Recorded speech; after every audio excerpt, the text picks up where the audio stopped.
आप देख रहे हैं डार्क फाइल्स। तो चलिए बढ़ते हैं आज की इस कहानी की ओर। बारिश बहुत ही तेजी से बरसे जा रही थी। हवाओं का तो ये हाल था जैसे सब कुछ उड़ा ले जाएंगी।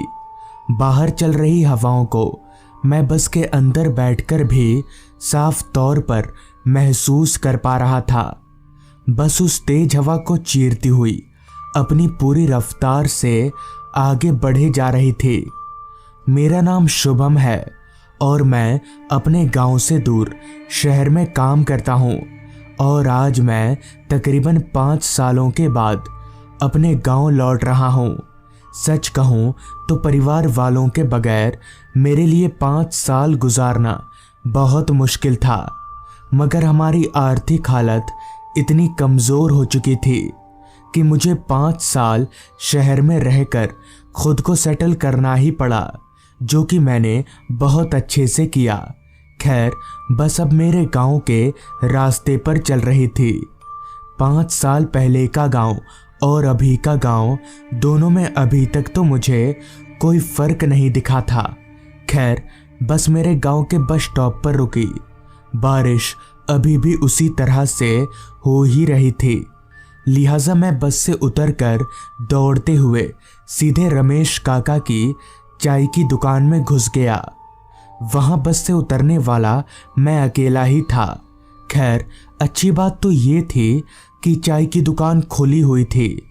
पहले पहले तो रमेश काका ने मुझे पहचाना ही नहीं, मगर बाद में वो मुझे पहचान गए।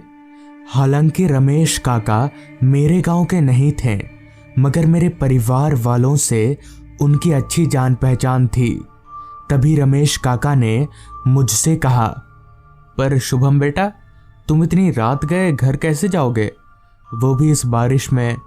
इस पर मैंने एक नज़र हाथ घड़ी पर देखा तो वक्त हो रहा था रात के 9 बजे का।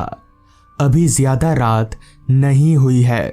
मैं रमेश काका को ये बोलने जा ही रहा था कि तभी मुझे याद आया कि मैं शहर में नहीं बल्कि गांव में खड़ा हूँ। यहाँ रात के 9 बजना आधी रात के समान होता है। जिस पर मैंने रमेश काका से कहा, हाँ रात तो हो गई है, कोई रिक्शा मिलेगी अभी? मेरी इस बात पर रमेश काका बोले, रिक्शा? वो तो रात 8 बजे के बाद बंद हो जाती है ना, तुम भूल गए? इस पर मैंने कहा, अच्छा हाँ, मैं तो भूल ही गया था।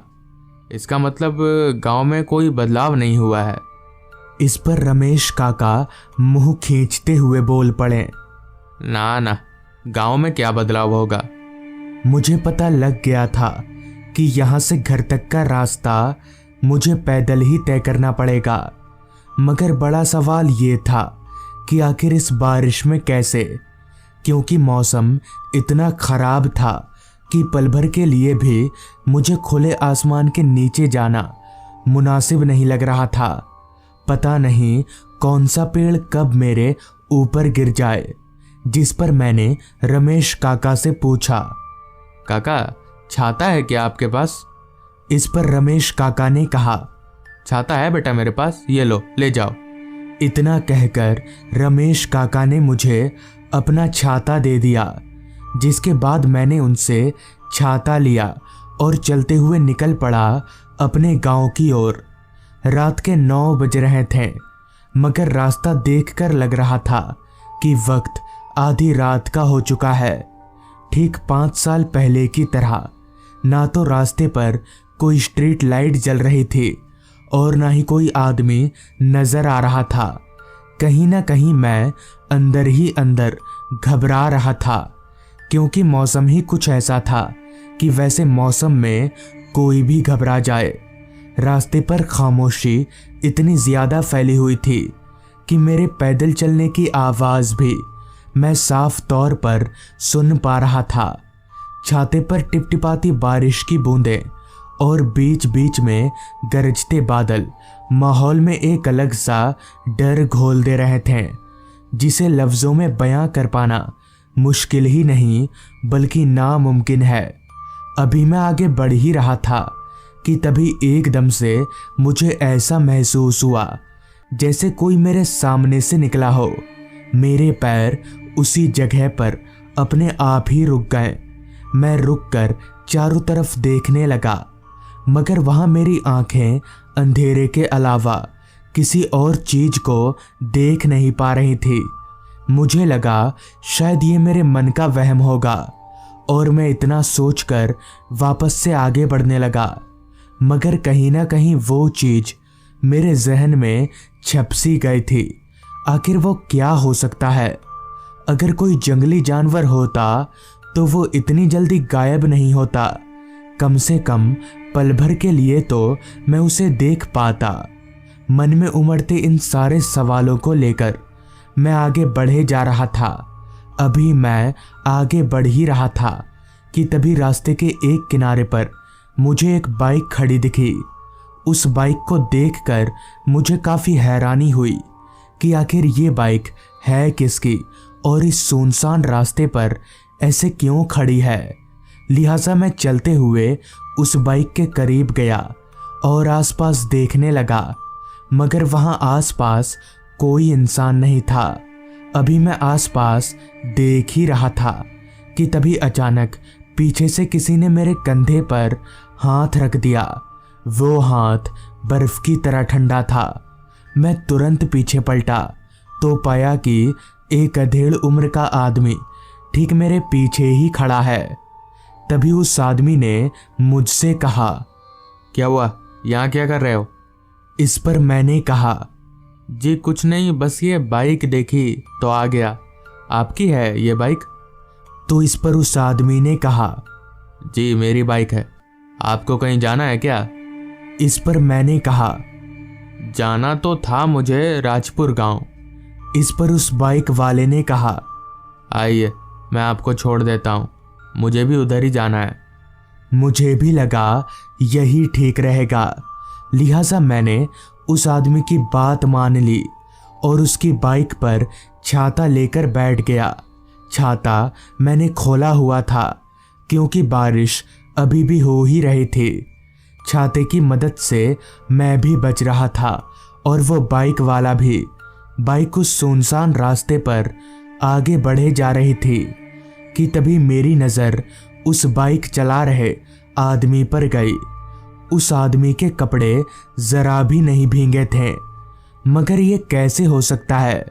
वो आदमी तो इतनी देर से भीग रहा था। मैंने अपनी आंखों से उसे भीगते हुए देखा था, तो फिर उसके कपड़े सूखे हुए कैसे हो सकते हैं?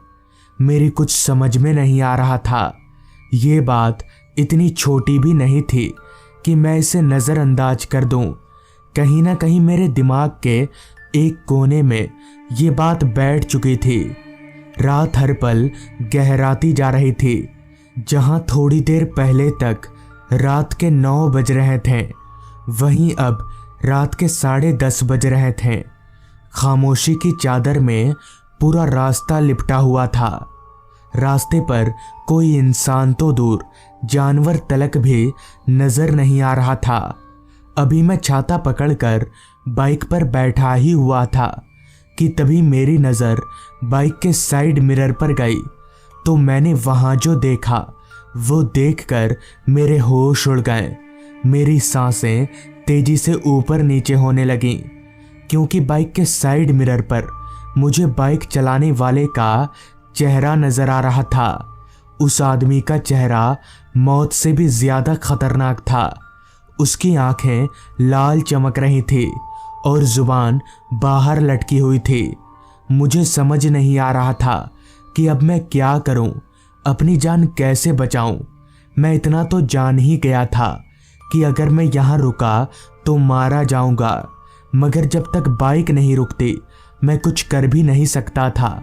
मैं चुपचाप अपनी हिम्मत बांधे बाइक पर ही बैठा रहा, तब तक जब तक मुझे ये आवाज नहीं आई, आ गया आपका राजपुर गांव। इतना सुनते ही मैं फटाफट से बाइक पर से नीचे उतरा और भागते हुए सीधे अपने घर घुस गया। इस दौरान मैंने पीछे पलटकर भी नहीं देखा। फिर जब मैंने इस घटना का जिक्र घर वालों से किया तो पता चला कि आज से कुछ ही दिन पहले उस रास्ते पर एक बाइक वाले का एक्सीडेंट हो गया था। दरअसल ऐसे ही बारिश का मौसम था। उस बाइक वाले की बाइक का टायर फिसल गया, जिसकी वजह से वो उस रास्ते पर इतनी जोर से गिरा कि उसके सर पर चोट लग गई और वो वहीं पर मर गया। तब से उसी की आत्मा उसी रास्ते पर भटकती फिरती है। तो दोस्तों, ये थी आज की कहानी।